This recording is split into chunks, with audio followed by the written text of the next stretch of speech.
Yay! You're gonna be great. Not too camera shy today. Oh, you shouldn't be. It's gonna be great. Don't be shy, everybody. Circle around. There's hallways. There's space. Thank you, everyone, for joining us tonight for Anastassia's opening reception of Cityscapes. My name is Holly. I'm the gallery manager here. And Dawn sends her apologies for not being able to stay. She had to leave for a memorial, so. Anyway, I'll open the floor, so thank you again. Yes, hello everyone, and thank you for coming and joining me at this opening reception. I'm very grateful to all of you. I tried to keep this artist talk very short, so I'll walk you through it and then I'll leave some time for questions. So Cityscapes is the title of my show today. It showcases my passion for cities. Besides a deeply personal connection to urban life, I was born and grew up in small apartments in big cities, first in Kyiv, Ukraine, and then in New York City. And I've always been interested in architecture and the ways in which human constructions engage with, transform, and sometimes deform natural landscapes and environments. Particularly one-point graphical perspective, and I'll explain that in a minute, both exposes the artificiality of such orderly angles and inorganic grids superimposed upon organic landscapes, and at the same time reveals its beauty. So a quick word on one-point perspective. This type of perspective is often used for images of roads, railways, and bridges, of which I have a couple here. It refers to the single vanishing point on the horizon line. So it's actually a little bit easier to explain it with a sketch. And I'll come back to this in a minute. So that there's one single vanishing point, and it's about here, and all of the objects made up of lines, such as buildings in my cityscapes, appear either directly parallel with the viewer's line of sight or directly perpendicular. These parallel lines converge at the vanishing point. So here, I think it's a little bit easier to see, all of the lines, right, either moving this way, right, or down up, all converge around this area, and there's actually a single point where they do that. And all of these paintings have the same kind of sketches, but it was a little bit easier with a pencil sketch to see this illusion, and I really love that. So again, everything kind of converges there at the center, drawing their attention. And I do realize that in geometry, parallel lines do not converge or intersect, but in one-point perspective, they do that. They meet right there at the vanishing point. So although not 100% geometrically correct, there is something quite geometric and quite abstract about this perspective, which is what has always drawn me to it. First in these kinds of pencil drawings, and then in acrylic, and now in water-mixable oils, which is the medium I work with primarily. So getting back to that superimposition of the inorganic city upon the organic landscape, I think about Fyodor Dostoevsky's Underground Man. The narrator of his notes from Underground, he famously described St. Petersburg, another city, as that most abstract and premeditated city, the most abstract and premeditated. He thought it was a negative. I think it's actually quite a positive thing. I reimagine that premeditation, right? I see it in my neat and rigid sketches of cityscapes, but then I infuse them with color, with traces of light, so that what seems to be orderly actually becomes almost random and irrational, but also very imaginative. So my favorite urban subjects have included New York City, and I have two of those there, of the Chrysler Building, London and Paris, which are not represented here, also Stockholm, though my most recent paintings have brought me to the Midwest, and I have Minneapolis at night, I have the Stone Arch Bridge in Minneapolis, and I have Chicago right here. So similarly to my life's journey, which has brought me to the Midwest, so has my artistic journey brought me there. So both in cityscapes and in other genre, I have gradually moved away from photographic naturalist representation, kind of like this sketch right here, and I've moved more towards post-impressionism and abstraction, preferring broken colors, bold brushstrokes, and thick texturing. So a quick word on broken colors. This is a technique of applying color to a painting in smaller strokes without blending them, so that they appear optically, creating an effect of vitality and vibrancy, as though of shimmering light. For the impressionists who came up with it, this shimmering light meant natural light, but I like to think of it also as applying to artificial light. So particularly in those nighttime scenes, in Minneapolis here, all that shimmering light, I mean, all of these are very small, broken brush strokes. If you look at it very closely, there's actually quite a bit of difference in color there. But the effect that they create, or I hope they create, right, is a glowing city at night. Minneapolis at night, I think, exemplifies this the best. Diverse highlights adding to this kind of vibrant nighttime illumination. The preference for broken colors and thick, bold brushstrokes has also coincided with my move from pencil sketches to acrylic and now to water-mixable oil, which I love this medium because it's vibrant, because of its texture, and it's also relatively slow in drying so that I can mix the colors right on the canvas, and I can really play with them before they solidify. Not that my earlier, more naturalistic pencil sketches lacked whimsy, but there's a lot more kind of time to play and to be whimsical in this other medium. So I would always add neon orange, bright yellow, lime green highlights here and there at the very end of my pencil sketches, and you see the same kind of whimsy here. Again, I think this is a good painting to look at that. Particularly those neons. Quite frankly, I came to find the pencil work a little too mechanical, especially now that I'm a mom with a 15-month-old who's wandering somewhere around. I simply don't have the patience for the pencil sketches. It does require a lot of nuance. And yet, all of these paintings, they still have the sketches underneath, right? But then they have everything on top. So. I come in with the brush and I let it dance, as I like to think of it. So the stone arch painting, I think exemplifies some of that. The way it depicted the water reflection. These are a lot less, nuanced than a pencil sketch, right? But they're a lot rougher. They're bigger, right? They're thicker. They're bolder. So it seems like there's a lot of emotion and passion, but at the same time, again, right, there's a lot of premeditation there. All those forms underneath are actually of a very rigid, orderly, angled sketch. So I love this combination now. Right?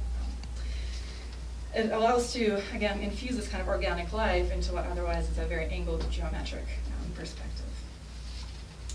And that's really the question of form that I keep coming back to. How do you contain unruly imaginative force within some sort of formal structure so as to present an audience with something aesthetically pleasing? Right, this juxtaposition of organic, inorganic, of premeditated and erratic is my solution to that question of form. And sometimes I lean more to one side than the other. Right? So some of my work demonstrates futurist influences with more defined brush strokes, clearer angles. For example, the Chicago River Bridge, I think of as following that, right? More abstract, more angled. While other pieces, and I'll move back to the Stone Arch Bridge here, right, showing more of that impressionist feel, right, with less defined brush strokes. And I have this as a unwarranted comparison to like Monet's cathedrals, but something to aspire to. So finally, a word on scarcity. Modern life, not just especially modern life in big cities, but modern life everywhere, it's defined by scarcity. There's never enough time, never enough resources, enough money, enough kindness, enough patience. And sometimes there's just not even enough paint on hand. So I appreciate the full color palette, but I often find limitation or scarcity even in my medium an inspiration. So for example, the city at night, which is actually on this side, as well as the Chicago River, shows that kind of limitation. I really wanted it to be limited in palette, so there are only primary colors, right? Yellow, blue, and red, along with black and white. And I really love that limitation because then you have to work within those limits to create something new and interesting. The Chrysler Building actually next to it is another example of this kind of scarcity, right? There are about 17 shades of black and white, and only a little bit of yellow, right? So it's still a fairly monochromatic palette, but that makes the yellow really pop out. So the abstract work shows this kind of experimentation with limitation. But also the reverse is true. Once, and this is an anecdote, I depleted most of my other colors and I was left with mainly greens. So I, at that point, decided, well, this is a different kind of limitation. And a painting grew out of this green palette.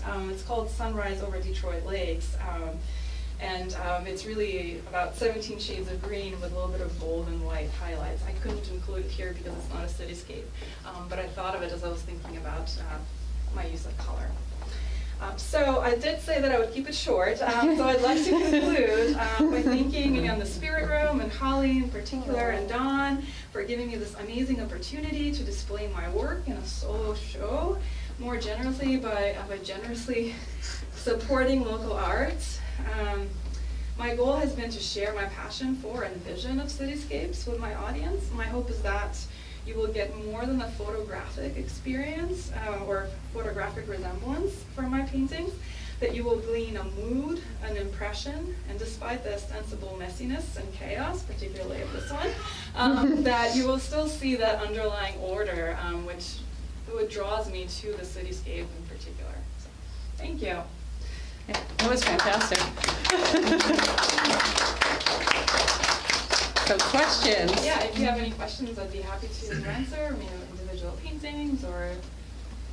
If you said this I apologize, but what city is this one? So somebody has already asked me this. I think it may be a New York City scape, but it's also abstract enough that I think it could be Chicago or it could be another large metropolis. And I think I love that about that painting too, that it's just kind of an impression of city life.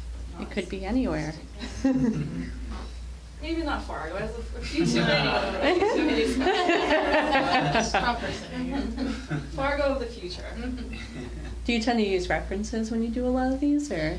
So I used to paint only scenes that I had myself witnessed and experienced, and from photographs that I took myself. And then that became a little too limiting. So what I do is I actually look at images, photographic images, when I get inspired. And I use those for the sketches, but then I usually put them away, and when I start painting my own vision, that comes, more. You just break it up. Intuitively. How did you come about getting to the Impressionist style? Because I know that you used to do a lot of realistic stuff, so what brought you in that direction? I think it was also a combination of things. So on the one hand, again, I got a little bit too tired of the mechanical, kind of translation of the photographic image onto the canvas. But I'm still in the process of moving into pure abstraction. I have at times, but it's still difficult because I'm still a little bit like 1 foot in representational art. But I love abstraction because you really don't know what is going to come out, right? You really are playing with the painting as it develops. But I've always loved Impressionists, and I was just trying to remember, like my earliest memories as a child was going to the Smithsonian in DC and looking at like Degas' dancers and Monet and Monet. So I maybe even don't have the memories, but I grew up looking at the postcards. So I've always loved that, the subjective quality that you bring into the painting. That's pretty cool. So you were saying before too, all of these have a sketch underneath, and like you're finding it harder and harder with your wee baby nugget. Do you think at some point you're just going to abandon the sketches altogether and just start throwing the paint down and hope for the best? And occasionally I do, and I wonder if that's the direction I'm going. So one of the paintings that was two actually paintings that didn't have as strict of a sketch are the City at Night and the Sunken City. So those are more subjective, more expressionist,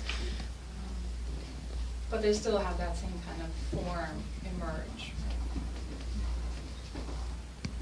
Do you build up from the very background and then bring stuff forward, or do you put in your foreground stuff and kind of work backwards in a sense? I often work by trial and error, so whatever works for a painting?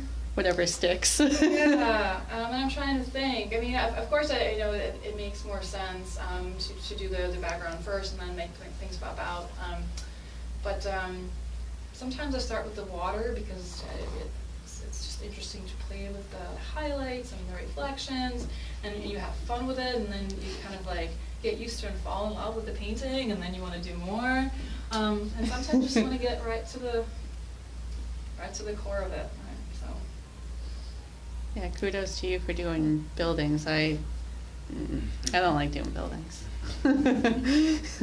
That's a patience all its own. That's true. Do you seal any of these, or like with a fixative? Some of them do have glaze. These three, because they're the newest ones, don't yet. The nice thing about water-mixable oil is that it is also quite shiny and vibrant. Mm-hmm. And I don't mix it with much water, even though that's what you're supposed to mix it with.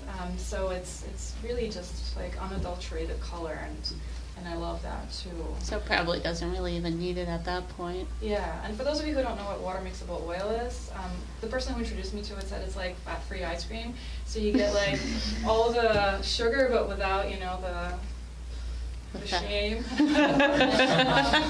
So we get all the qualities of oil, the slow drying, the really thick texture, the really nice colors that stay true to life, but you don't have to deal with like the fumes and the solvents. So I really prefer that, and it works. This is a technical question. Do you know what they make the water mixable oils out of that makes it that kind of difference, or no? I had to ask. I have no idea. No, I just buy it made. You? Oh, I had another question. I wonder for some sort of plastic. I have no idea. Probably. I was just curious if you had any favorite city to capture, like, yeah, just a general question. Yeah, I have about 10 probably Oh. images of New York, so I had to limit it to 2 in this one. Because having lived there for such a long time, right, I was always painting the Brooklyn Bridge and the Chrysler Building. So that's definitely my most favorite. But this sketch is actually of Tallinn, and I absolutely love it. And I have a couple of sketches of Stockholm that I mentioned in the talk too. So yeah, I definitely have a favorite city, but I also have just favorite cityscapes. Are there any more questions? Well, thank you. That was fantastic. Applauding you.